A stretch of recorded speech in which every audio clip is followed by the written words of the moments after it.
Movie के start में हम एक लेडी को देखते हैं जिसने अपने बेटे को गले लगाया हुआ था और वो अपने बेटे से कह रही थी कि बेटा ये सिर्फ तुम्हारा एक बुरा ड्रीम है। इस लेडी का नाम जेस होता है। वो अपने बेटे से कहती है फिक्र मत करो, मैं तुम्हारे साथ हूँ। नेक्स्ट डे जेस कहीं पर जाने की तैयारी कर रही थी। अब जब वो अपने घर से बाहर जाती है गार्डन में कपड़े लेने के लिए, तो वहाँ पर उसको अपने बेटे का एक टूटा हुआ टॉय मिलता है। घर के अंदर उसका बेटा बैठा ड्राइंग कर रहा था, तभी उसके कलर्स फ्लोर पर गिर जाते हैं। तो जेस जब उन्हें साफ कर रही थी तो उसकी कोई बेल बजाता है। जब ये बाहर चेक करने के लिए जाती है तो बाहर तो कोई भी नहीं था। अब जेस वापस आती है। वापस आकर वो अपना सामान पैक करती है और अपने बेटे को भी साथ जाने का कहती है, मगर उसका बेटा उसकी कोई भी बात नहीं मान रहा था। वो अपनी मदर के साथ नहीं जाना चाहता था।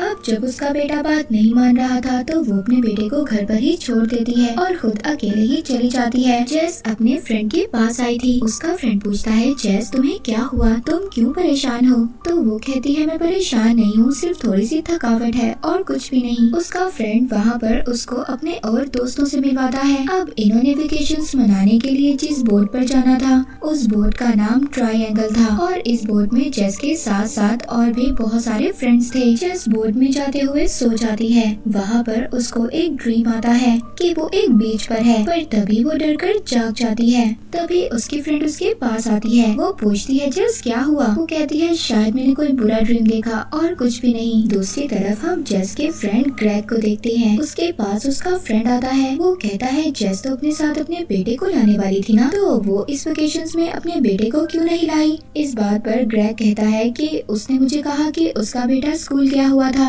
आज तो संडे था तो वो स्कूल कैसे जाता? ग्रेग अपने फ्रेंड से कहता है कि तुम्हें क्या लेना देना, तुम अपने काम से काम रखो। थोड़ी ही देर बाद उनकी शिप की तरफ बहुत बड़ा तूफान आने वाला था। ग्रेग वहाँ पर दूसरी शिप से कांटेक्ट कर रहा था ताकि कोई मदद मिल सके। तभी उसको उस रेडियो पर किसी लड़की की आवाज आती है जो ये कह रही थी कि वो हमें मार देगा, हमें बचा लो। और इसके बाद उसका कांटेक्ट टूट जाता है। अब वहाँ पर बहुत बड़ा तूफान आ गया था। वो अपने शिप को बचाने की कोशिश करते हैं मगर उनका शिप उस तूफान में डूब गया था, पर उन सब ने लाइफ जैकेट पहनी हुई थी जिसकी वजह से वो बच जाते हैं। और अब वो सभी लोग अपनी डूबी हुई शिप के ऊपर चढ़ गए थे, पर इनमें से एक फ्रेंड गायब थी। वो किसी को भी नहीं मिल रही थी। तभी ये लोग देखते हैं दूर से एक बहुत बड़ा शिप आ रहा था। ये उसको हेल्प के लिए हाथ हिलाते हैं, पर ये सब लोग चुपके से उस शिप पर चढ़ जाते हैं। जब वो शिप इनके पास से गुजर रहा था, ये लोग अब शिप के अंदर तो आ गए थे मगर इन्हें शिप के अंदर कोई भी नहीं मिलता। पूरा शिप बिल्कुल खाली था। जेस जब इस शिप को देख रही थी तो वो अपने फ्रेंड ग्रेग से कहती है मुझे ऐसा लगता है कि मैं पहले भी यहाँ पर आ चुकी हूँ। वहाँ पर जेस के जो बाकी फ्रेंड थे वो वहाँ पर पिक्चर देखते हैं जिस पिक्चर में इस शिप की पिक्चर बनी हुई थी और उसी के साथ एक किंग की पिक्चर भी थी जिसके नीचे ये लिखा हुआ था कि उस किंग ने मौत के देवता से अपनी जिंदगी वापस मांगी थी कि हमेशा हमेशा के लिए वो इस दुनिया में ही रहेगा। वो इमॉर्टल होना चाहता था। तो मौत के देवता ने उसको कहा कि तुम एक बहुत बड़े पहाड़ पर एक बहुत बड़ा पत्थर लेकर जाओगे। अगर तुमने ऐसा कर दिया तो तुम हमेशा हमेशा के लिए जिंदा हो जाओगे, तुम इस दुनिया में रह सकते हो। अब जब वो किंग वो पत्थर उस माउंटेन के ऊपर ले गया था, बार बार वो पत्थर नीचे गिर जाता है और ये तब तक होता रहेगा जब तक उस किंग को अपनी गलती का एहसास ना हो जाए। अब जब ये सब मिलकर हिस्ट्री पढ़ ही रहे थे तो तभी यहाँ पर इनको कुछ गिरने की आवाज आती है और जब जेस का फ्रेंड वहाँ जाकर चेक करता है तो उसको जेस की कुछ कीज मिलती हैं। अब जेस तो इनके साथ थी, तो ऐसा कैसे हो सकता है कि जेस की कीज वहाँ पर हो? ये सब लोग हैरान थे। तो तभी यहाँ पर एक फ्रेंड कहती है शायद वो हैदर हो। ये उस लड़की के बारे में बात कर रही थी जो शिप के डूबने से गायब हो गई थी और अभी ने ऐसा लग रहा था शायद वो ही लड़की हो। तो अब ये सब लोग उसको चेक करने के लिए एक रूम में जाते हैं। जब ये उस रूम में जाते हैं तो ये देखकर हैरान हो गए थे। वहाँ पर बहुत सारी खाने की चीजें थी।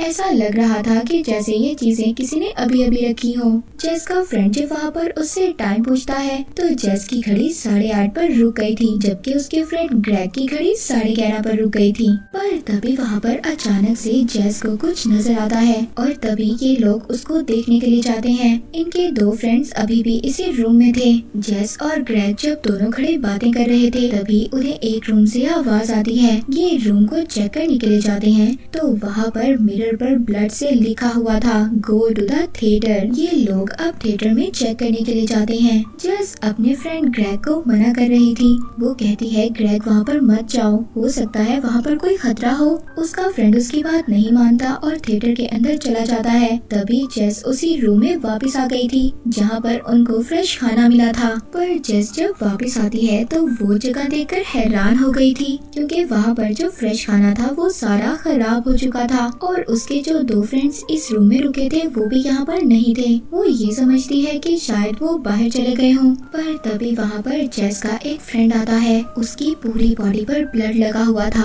वो आते ही सार जेस पर अटैक कर देता है। जेस भी अपने आप को बचाने के लिए उस पर जब अटैक करती है तो उसका फ्रेंड मर चुका था। अब जेस को एक बुलेट चलने की आवाज आई थी। ये फौरन से भागकर थिएटर की तरफ जाती है। जब ये जाकर देखती है तो इसके फ्रेंड ग्रेग को भी किसी ने शूट कर दिया था। उसकी एक फ्रेंड बहुत ज्यादा रो रही थी और वो कहती है जेस तुम जानती हो ग्रेग ने मरने से पहले क्या कहा था? उसने हमें बताया कि जेस ने मुझे शूट किया है। जेस कहती है कि मैंने ऐसा बिल्कुल भी नहीं किया, मैं क्यों ग्रेग को मारूंगी? तभी उसका दूसरा फ्रेंड कहता है तुम ही तो हमारे पास उस रूम में आई थी ना, तुम्ही ने कहा था ना कि ग्रेग हमें बुला रहा है और इसीलिए हम तुम्हारे कहने पर यहाँ पर आए थे। पर जेस को कुछ भी समझ नहीं आ रहा था कि उसके साथ आखिर हो क्या रहा है। तभी वहाँ पर एक अनजान आदमी उसके बाकी दो फ्रेंड्स को भी शूट कर मार देता है। जेस वहाँ से भागती है। किलर भी जेस का पीछा कर रहा था पर अब उसकी बुलेट्स खत्म हो चुकी थी। जेस उससे बचकर भाग रही थी पर तभी वहाँ पर जेस को एक कुल्हाड़ी नजर आती है। ये उस कुल्हाड़ी को अपने पास रख लेती है।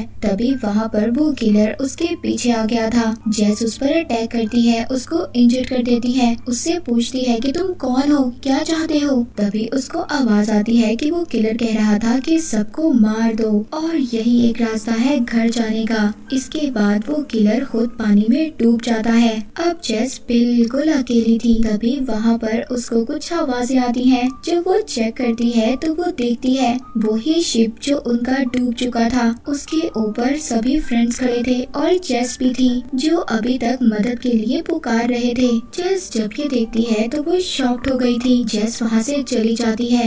यहाँ पर ये बात समझ आती है कि जेस शायद किसी टाइम लूप में फंस चुकी थी। उसके सभी फ्रेंड्स इस शिप के अंदर आ गए थे। जेस भी इस शिप के अंदर थी और ये सब कुछ वो छुपकर देख रही थी। अब बिल्कुल वैसा होता है जैसा हमने थोड़ी देर पहले देखा इसके फ्रेंड्स के साथ क्या हुआ। और जो रियल जेस थी वो यही थी जो छुपकर देख रही थी। ये सब देखकर वो हैरान हो गई थी कि आखिर उसके साथ हो क्या रहा है। और अब इसी परेशानी में उसकी चाबी नीचे गिर जाती है। वो भागकर दूसरे रूम में आती है। जैसे वहाँ पर जेस ने रियल जेस को देखा था कि वहाँ पर कोई है और उसका फ्रेंड उसका पीछा करने के लिए चला गया था जिसने जेस पर अटैक भी किया था। वो रियल जेस से मिलता भी है और रियल जेस ने उसको सब कुछ बताया भी था पर वो कोई भी जेस की बात नहीं सुन रहा था। तभी जेस उसको धक्का देती है जिसकी वजह से उसके फ्रेंड का सर एक हैंडल पर लगता है और वो वहीं पर इंजर्ड हो गया था। जेस भागकर एक रूम में आती है। वहाँ पर उसको बहुत सारे पेपर्स मिलते हैं जिसमें लिखा हुआ था कि सबको मार दो जब वो लोग शिप पर होंगे। जेस वो लाइन दोबारा से उसी पेपर पर लिख देती है। जेस को वहाँ पर अपने बहुत सारे लॉकेट्स भी नजर आते हैं जिससे जेस को ये बात समझ आ गई थी कि वो किसी टाइम लूप में फंस चुकी है।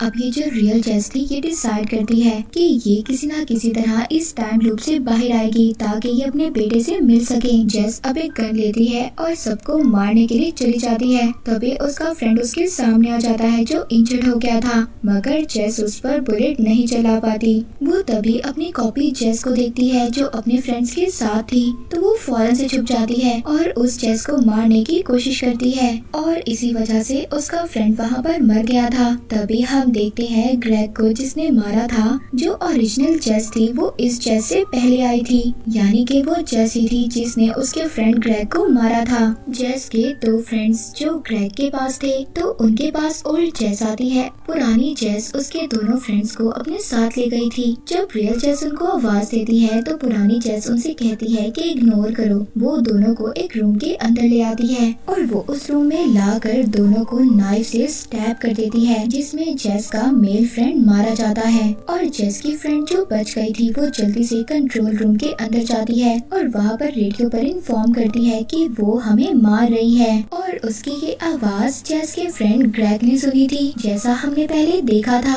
यानी कि यहाँ पर एक लूप तो कंप्लीट हो चुका था। तभी ग्रेग को वहाँ पर तूफान की आवाज भी आई थी। जिस लड़की ने कंट्रोल रूम में जाकर कहा था कि वो हमें मार रही है, अब उसके पास रियल जेस आ गई थी, मगर वो ये समझ रही थी कि इसी जेस ने सबको मारा है। रियल जेस अपनी फ्रेंड का पीछा करते हुए जब उस शिप के ऊपर आती है तो वो आकर हैरान हो जाती है। वहाँ पर तो उसकी फ्रेंड सिली की बहुत सारी डेड बॉडीज थी। वो ये देखकर हैरान हो गई थी कि ये क्या हो रहा है। ये सब इसलिए हो रहा था क्योंकि उसने इस लूप के पैटर्न को तोड़ने की कोशिश की थी और इससे पहले उस पुरानी जेस ने भी इसी पैटर्न को तोड़ने की कोशिश की थी। रियल जेस अपनी फ्रेंड सेली को समझाने की कोशिश करती है, तभी वहाँ पर न्यू जेस आकर पुरानी जेस को पानी में गिरा देती है। तभी सेली भी मर जाती है। जेस दोबारा से देखती है जो डूबी हुई शिप थी, उस पर उसका पूरा ग्रुप खड़ा था और अपने लिए मदद मांग रहा था। इस बात से अब रियल जेस ये समझ गई थी कि जब सब लोग मर जाते हैं तो दोबारा से न्यू लूप स्टार्ट हो जाता है और अब थर्ड बार वो ग्रुप शिप पर चढ़ चुका था। अब इस रियल जेस को दोबारा से इस ग्रुप को मारना था। ये थिएटर में जाती है, वहाँ पर मिरर पर लिखती है go to the theatre, theatre में जाओ। और वहाँ पर आकर वो अपने दोनों फ्रेंड से भी कहती है जो उस रूम में थे जहाँ पर फ्रेश खाना था कि तुम्हें ग्रेग ने बुलाया है, जैसा कि हमने पहले देखा। अब जेस जल्दी से जाकर थिएटर में सबसे पहले अपने फ्रेंड ग्रेग को शूट करती है और अब यहाँ पर उनके ग्रुप की न्यू जेस भी थी। तभी ये वहाँ पर अपने दोनों फ्रेंड्स को भी शूट कर देती है। जैसा कि हमने पहले देखा था कि जेस एक अनजान किलर से बचकर भाग रही थी और अब भी ऐसा ही होता है। न्यू जेस रियल जेस से डरकर भाग रही थी। रियल जेस भी न्यू जेस के पीछे जाती है। रियल जेस को ये लग रहा था कि ये अपने सारे ग्रुप को मार कर और जेस को भी मार कर इस लूप को तोड़ देगी, मगर ऐसा नहीं होता। जो न्यू जेस थी उसने रियल जेस को पानी में गिरा दिया था और मरने से पहले जो रियल जेस थी वो न्यू जेस के सामने वही लाइन कहती है जो पुरानी जेस ने इस जेस के सामने कहा था कि सबको मार दो और फिर यहीं से ये लूप स्टार्ट हो जाएगा। कुछ टाइम के बाद अब हम रियल जेस को देखते हैं जो एक बीच पर थी और ये बीच बिल्कुल सेम वैसा ही बीच था जो हमने मूवी के स्टार्ट में देखा जब जेस को ड्रीम आया था, उसी ट्रायंगल शिप में जब जेस सो रही थी। अब जो जेस जो बीच पर थी वो अपने घर आती है। घर आकर वो देखती है कि वहाँ पर तो एक और जेस थी जो अपने बेटे को डांट रही थी कि तुमने अपना टॉय गार्डन में क्यों छोड़ा। और जब ये अपने घर में देख रही थी तो इसके बेटे ने इसको देख लिया था, जिसकी वजह से उसका पेंट फ्लोर पर गिर गया था। इस बात पर जो घर में जेस थी वो उसके बेटे को बहुत ज्यादा मारती है। तभी जब ये देखती है तो ये घर की बेल बजाती है। जब वो जेस देखने के लिए बाहर आती है तो ये खुद अंदर चली गई थी। रियल जेस अंदर आकर उस पुरानी जेस को मार देती है। ये सब उसके बेटे ने देख लिया था। जो हमने मूवी के स्टार्ट में देखा वो अपने बेटे को हक करती है और कहती है कि बेटा ये तुम्हारा सिर्फ बुरा ड्रीम था। रियल वाली जेस पुरानी जेस की डेड बॉडी बैग में डालकर अपनी कार में रख लेती है। अब जब वो अपने बेटे के साथ गाड़ी में जा रही थी तभी एक गर्ल आकर उसकी फ्रंट स्क्रीन से टकरा जाता है और वो मर गया था। जब ये उसको दफनाने के लिए जाती है तो वहाँ पर तो बहुत सारी गर्ल्स थी। यानी कि इसका मतलब ये था कि इस रियल जेस के आने से पहले यहाँ पर बहुत सारी जेस आई थी। ये बहुत ज्यादा घबरा गई थी और जल्दी से यहाँ से चली जाती है। इसकी कार पर जो ब्लड लगा हुआ था इसका बेटा देखकर बहुत ज्यादा परेशान हो रहा था। इसी बात पर जेस का ध्यान हट जाता है और उसकी कार एक ट्रक से टकरा जाती है।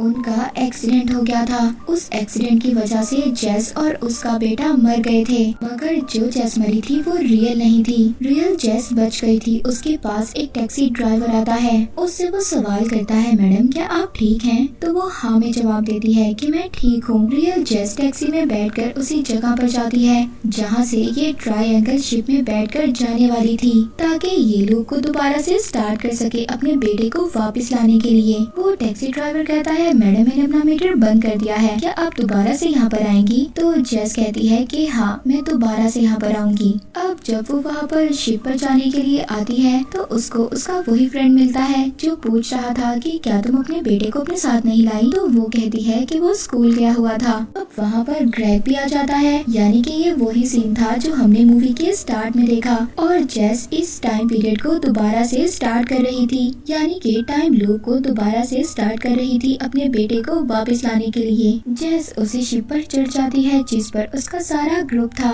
और शायद इसी तरह जेस का ये टाइम लूप चलता रहे। वो इस ट्रायंगल से कब निकलेगी कोई भी नहीं जानता था। यहाँ पर रियल स्टोरी ये थी कि जेस अपने बेटे के साथ अच्छा सलूक नहीं करती थी, तभी उसको मौत के देवता ने सबक सिखाने के लिए टाइम लूप में फंसा दिया। जैसे कि उन्होंने शिप में पढ़ा था मौत के देवता के बारे में, और इस टाइम लूप से निकलना तभी मुमकिन था जब उसको अपनी गलती का एहसास हो जाए। और फिर यही रियल जेस अपनी गलती को छुपाने के लिए बाकी जेस को मारती रही और अपने बेटे के साथ भागने की कोशिश भी की, मगर जेस को कभी भी अपनी गलती का एहसास नहीं हुआ। इस वजह से उसके साथ ये सब कुछ हो रहा था, जो हमने देखा कि बार बार वो टाइम लूप में फंस जाती है। और वो ड्राइवर ही था जो दरअसल मौत का देवता था, जो बार बार उसको वहीं शिप पर लाकर छोड़ देता था। और इसी के साथ ये मूवी यहीं पर एंड हो जाती है।